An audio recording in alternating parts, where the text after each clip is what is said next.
안녕하십니까. 문틀란TV입니다.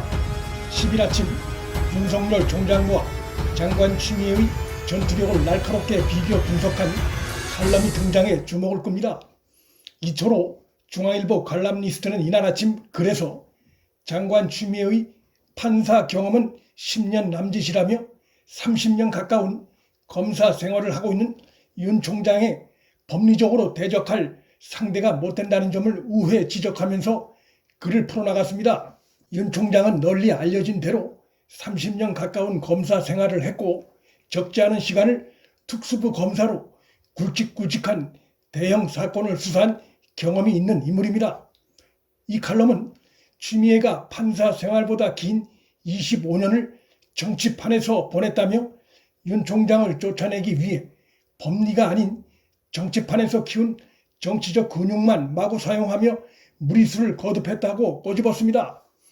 예리한 법리가 필요한 사안에 정치 근육만 자랑했으니 번번이 윤 총장에 패할 수밖에 없다는 것입니다. 장관 추미애와 비교할 때 상대적으로 윤 총장 측의 싸움의 기술이 돋보인다고도 했습니다. 법리 싸움과 국민 여론전에서 환상의 조합을 보이고 있다는 것입니다. 윤 총장 측은 사태 초기에 거친 맞대응을 자제하고 장관 추미애 측의 절차적 불법 부당함을 법리적으로 집요하게 파헤쳐 장관 추미애가 결과적으로 위법의 늪에 빠지게 됐다고 평가했습니다. 윤 총장이 추미애가 이루 말할 수 없는 충격을 받았다고 했던 법관 성향 문건을 곧바로 서류를 공개해 국민의 판단에 맡겨버린 것은 자칫 오해와 선동이 일어날 가능성을 조기에 차단한 노련한 한 수였다고도 했습니다. 또한 윤 총장이 직무 복귀 후에 원전 사건 구속영장 청구를 승인해 법원으로부터 영장을 발부받음으로써 원전 사건이 정치적 수사가 아니었음을 공증받은 것은 국민 여론전에서 앞설 수 있는 신의 한 수였다고도 했습니다. 법조계 인사들은 문재인 정권이 윤 총장의 역량을 너무 얕잡아 본 게 문제라고 지적하고 있습니다. 윤 총장은 잘 알려진 대로 특수부 검사 출신이고 특수부는 검찰 내에서 가장 뛰어난 인재들이 모여 구체적 증거와 치밀한 법리로 상대방을 꼼짝 못하게 만드는 싸움닭으로 커가면서 다른 검사들과 달리 소송이 끝날 때까지 재판에 직접 관여하는데 이것은 피고인인 권력자나 자본가들이 최고의 변호사들을 동원하는 만큼 이에 맞서기 위함 때문이라며 이 과정에서 특수부 검사들의 법리적인 내공이 깊어질 수밖에 없다고 썼습니다.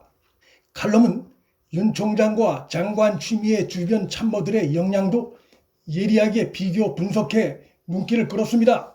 추미애는 법무부에 발탁된 능력 있는 검사들을 대부분 패싱하고 대신 자신과 코드가 맞는 극소수의 검사들과 은밀히 윤 총장 쫓아내기 공작을 벌였으며 이들은 대개 검찰 내에서 2, 3류로 주변을 떠돌다 정권 교체와 함께 벼락 출세한 인물들이라고 평가했습니다.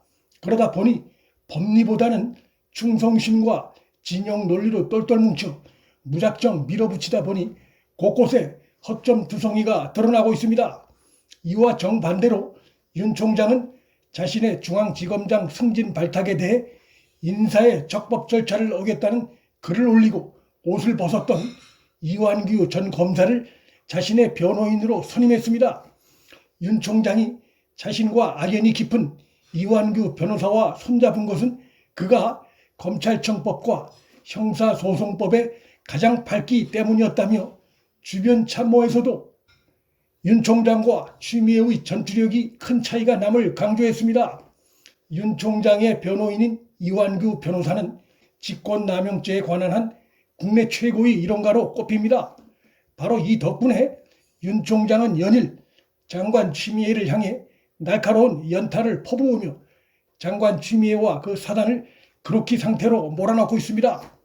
인파이터인 추 장관이 아무리 창을 휘둘러도 아웃복서 윤 총장의 방패를 못 뚫고 있는 상황이며 대통령 문재인이 추 장관의 무딘 칼날에 대한 국민들의 불신이 어른거리자 민심 악화의 부메랑을 피하면서 원전 사건과 울산시장 선거 수사를 막으려 공수처 조기 출범으로 방향을 튼 것으로 보입니다.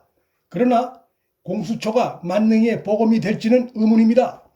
열린우리당 최강기 윤 총장 부부가 공수처 1호 수상이 될 수 있다고 거칠게 협박하지만 추미애 사단이 지난 1년 동안 윤 총장을 탈탈 털었지만 나온 게 하나도 없습니다. 권력 비리를 수사하는 특수부 출신 검사들이 조금의 약점도 잡히지 않기 위해 자기 관리에 철저하다는 것을 현 정권이 몰라도 너무 몰랐던 것입니다. 장관 추미애와 현 여권이 윤 총장 관련해 새롭게 감안해야 할 중대 변수가 추가됐습니다. 바로 폭발적으로 증가하고 있는 윤 총장의 대선 후보 지지도입니다. 칼럼은 이와 관련한 비슷한 선례 하나를 들었습니다. 1997년 대선 직전에 한나라당이 김대중 후보가 670억 원의 비자금을 조성했다고 폭로하면서 검찰이 수사에 착수했다가 하루 만에 전격적으로 비자금 수사를 중단하고 대선 이후로 미룬다고 발표한 적이 있는데 그 이유는 자칫 대선에 영향을 미쳤다가 국민의 거센 저항 등 후유증을 걷잡을 수 없었기 때문이었다고 썼습니다. 윤 총장의 경우도 지금 이미 그런 조짐이 각종 여론조사에서 나타나고 있습니다. 현 정권이 윤 총장을 쫓아내기에 몰두하면 할수록 국정 지지도는 하락하고 윤 총장 대선 지지도는 오르는 현상이 나타나고 있습니다. 정치권에서 공수처가 출범하면 윤 총장이 구속될 것이라는 말이 나온 날 윤 총장의 지지도가 최고치를 찍은 것이 그런 국민 여론 상황을 잘 설명해 줍니다.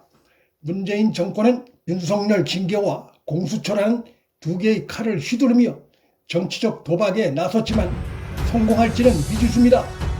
설령 공수처를 얻는다 해도 민심을 잃으면 정권을 잃는 것은 시간 문제고 정권을 잃으면 현 정권의 모든 정치적 계산은 물거품이 됩니다. 문플란TV 여기서 마칩니다.